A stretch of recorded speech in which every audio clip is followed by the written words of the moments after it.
Merci. Alors, je vais te laisser continuer sur le sujet suivant, si tu veux bien, Thomas. Oui. Le sujet suivant, c'est l'arrivée du véhicule automatisé et la 5G. Alors, comment tu vois ça? Comment ça se passe? Alors, j'ai peut-être un slide qui peut répondre à ça. C'est le slide suivant, je crois. Avec la 5G, on peut se poser la question déjà, la 5G, qu'est-ce que ça va changer? Est-ce que il y a beaucoup de constructeurs qui nous ont posé la question, quel est le cas d'usage qui fait que j'ai besoin de la 5G? Alors, par un cas d'usage.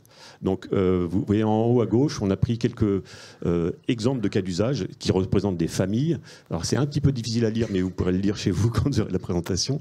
Et on a fait des colonnes avec la 4G catégorie 4, donc entrée de gamme, la 4,5G, la 5G release 15 et la 5G release 16. Et vous voyez bien qu'il y a des choses qui sont impossibles avec la 4G qui commencent à être possibles avec la 5G. Voilà. Quand on peut se poser une autre question, c'est est-ce que finalement, dès qu'on introduit la 5G, on a un gain qui est intéressant, ou est-ce qu'il faut attendre un peu plus longtemps, genre une release 16 et compagnie? Quand on projette et les contraintes des équipements embarqués dans la voiture et les contraintes de réseau, alors on l'a mis sur les années 2022, 2024, 2026, vous voyez que la majorité des cas d'usage qui ont besoin de vitesse, ce que j'appelle le cluster high speed, qui est apporté dès la 5G non-standalone et ce qui est apporté aussi par les modems de 5G Release 15 première génération. Alors ça peut être donc pour un véhicule automatique, on peut imaginer qu'on commence à s'ennuyer un petit peu puisqu'on n'a plus à conduire, et on peut avoir par exemple des use cases de jeu. Si vous êtes un pro j'en sais rien, du jeu vidéo bref. T'es pas un pro, toi. Voilà, vous savez que au niveau bande passante, au niveau latence, c'est très très vite sensible. Vous avez tout ce qui est cellulaire V2X. Moi j'associe les deux. Je pense que c'est des changements qui sont vraiment importants, qui ont vraiment apporté beaucoup de choses à la voiture, à la sécurité, au confort et à la sécurité. Voilà. Tout ce qui est téléchargement de données HD map pour la voiture autonome, on voit bien qu'on va avoir besoin de la 5G. Et ce que vous voyez, ce qui est vrai pour un cas d'usage, vous imaginez que quand on multiplie le nombre de cas d'usage, qu'on les empile, forcément, il y a un effet multiplicatif. Donc, si c'était vrai pour un cas d'usage, vous avez besoin de la 5G, encore plus quand vous en mettez 5 ou 15 en parallèle.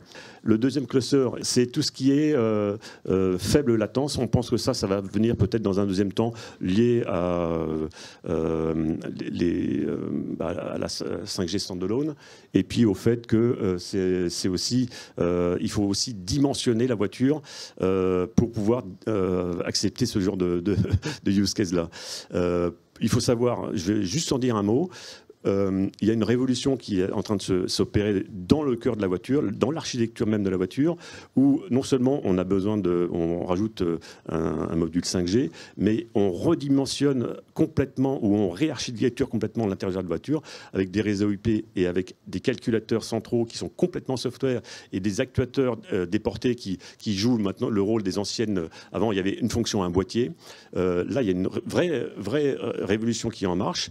On appelle ça High Performance Computer chez nous, c'est un des éléments sur lequel qui est dans le scope de mon domaine.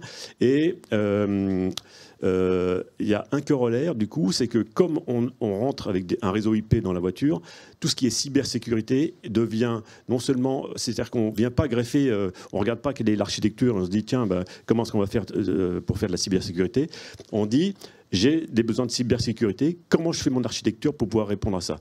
Il y a vraiment une révolution en marche dans la voiture qui va accompagner la voiture autonome grâce à cette architecture ouverte orientée service. Pardon. Ça me semble très clair. Saleh, que pense Stellantis de l'arrivée du véhicule automatisé et de la 5G? Je ne sais pas si vous m'entendez, oui, c'est parfait. Oui, il y a beaucoup à dire, notamment sur la 5G. La 5G, il y a quand même un changement de paradigme qui est totalement important à dire. C'est qu'on passe d'un monde qui est de best effort à un monde où on peut avoir une qualité de service déterministe. déterministe, c'est-à-dire quand on dit une latence d'une seconde, on va l'avoir tout le temps. Juste pour compléter là-dessus, c'est que effectivement, on peut arriver à ça avec du network slicing et du radio slicing à une limite, évidemment, qui est celle de la radio, qui, par définition, n'est pas fiable.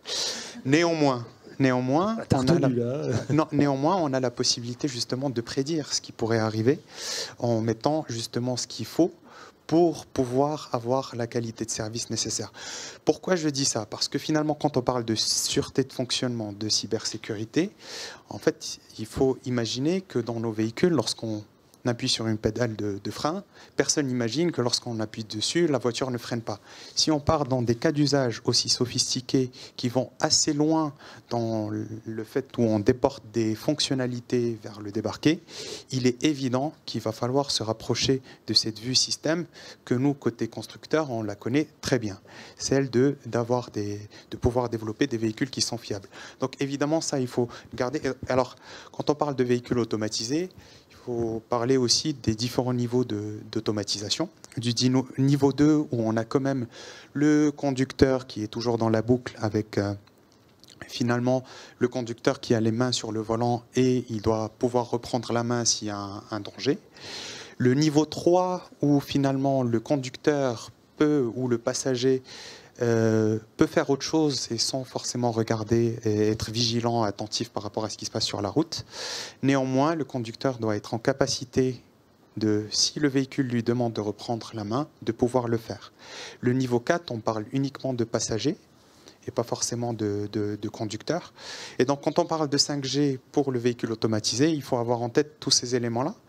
Et donc évidemment, c'est des cas d'usage qui sont différents, des usages qui sont distincts. Mais ce qu'on pourrait dire de façon assez évidente, c'est que lorsqu'on opère un véhicule autonome niveau 3 sur autoroute, lorsqu'on dit demander au conducteur de reprendre la main, il faut pouvoir l'anticiper et lui donner le temps de pouvoir passer d'autre chose qu'il fait à la nouvelle action qui est celle de pouvoir conduire. Ça veut dire quoi? Ça veut dire qu'il faut être en capacité de connaître tous les dangers par anticipation. Si on décompose tout ça encore plus loin, ça veut dire qu'il faut avoir des capteurs qui permettent d'aller aussi loin en termes de détection et d'anticipation des dangers. Aujourd'hui, très clairement, il n'y a aucun capteur, que ce soit lidar, radar ou caméra ou sonar, il n'y en a aucun qui permet d'aller aussi loin que 400 mètres de portée. Les seules possibilités qui nous restent, c'est finalement la connectivité. Et donc la connectivité, elle peut être soit à travers l'infrastructure des opérateurs, mais ça peut être également via les interactions directes entre véhicules et puis l'infrastructure routière. Et donc c'est là où il faut mettre finalement cette convergence entre les mondes numériques, celui de l'infrastructure routière et puis celle du véhicule, puisqu'il y a quand même des données assez intéressantes. C'est quand même un capteur sur 4 roues. Il y a beaucoup d'informations qu'on peut avoir via le véhicule. Et puis, évidemment, les opérateurs sont là, évidemment, pour nous aider à acheminer tous ces flux d'informations. Pour revenir à l'aspect comment faire un usage efficient de la 5G, il faut savoir qu'une bonne partie du débit qui est utilisé, c'est surtout du flux vidéo. Donc, une autre façon d'optimiser notre consommation finalement de la data, c'est d'utiliser des modes de compression différents, donc des usages différents.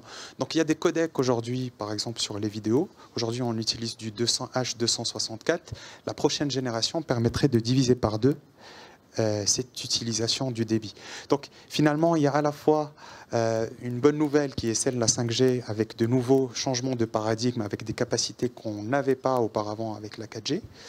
On a des besoins pour le véhicule autonome qui sont assez clairs du niveau 2 jusqu'au 4 où on n'a plus de conducteurs dans la boucle. Et puis enfin, finalement, ce qui va nous permettre d'aboutir à quelque chose d'intéressant, c'est aussi d'utiliser la 5G pour améliorer notre positionnement du véhicule. On ne l'a peut-être pas évoqué, mais très clairement, l'infrastructure des opérateurs peut également être utilisée pour améliorer la précision GPS de nos véhicules. Donc ça, c'est encore un autre élément qui se rajoute dans tous les avantages qu'on pourrait entrevoir au travers la 5G. c'est beaucoup de promesses dans la 5G standalone.